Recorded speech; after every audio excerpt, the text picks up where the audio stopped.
že je založené na novej paradigme. To je podstatné. Hej?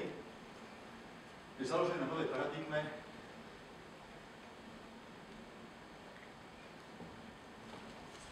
To si za 5% si zaslúžime na tej určite. Hej? To znamená, my si nevymýšľame. Veď existuje materiál z 97., ktorý sa volal Medzinárodný kataster 2014. Teraz v 2014 roku existuje nejaký materiál švajčiarskeho katastra, hej, ako si to predstavujú zase ďalej. Viete, čo oni hovoria? Že o pár rokov budú zemerači všetci.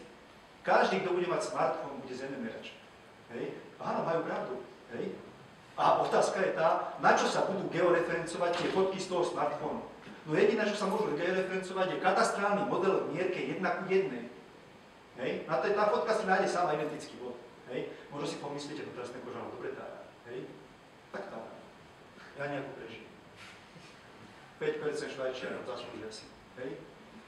A úplne na záver takáto axioma, ak dovolíte. Skutočne za posledné mesiace som svedkom toho, ako vedieme vojnu.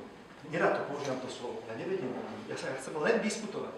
Ja si chcem takto sadnúť a chcem si vymieňať názory a chcem, aby prevažovali technické a logické argumenty. Dokážem pochopiť čo ako.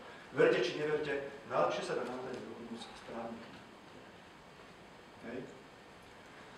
Nemal som, ospravedlňujem sa. Organizátori im povedali, teda, že som nemal použiť vo svojej prezentácii slovo kataster, zákony a úrad. Nešlo to. Hej? Nešlo to. Ďakujem za pozornosť.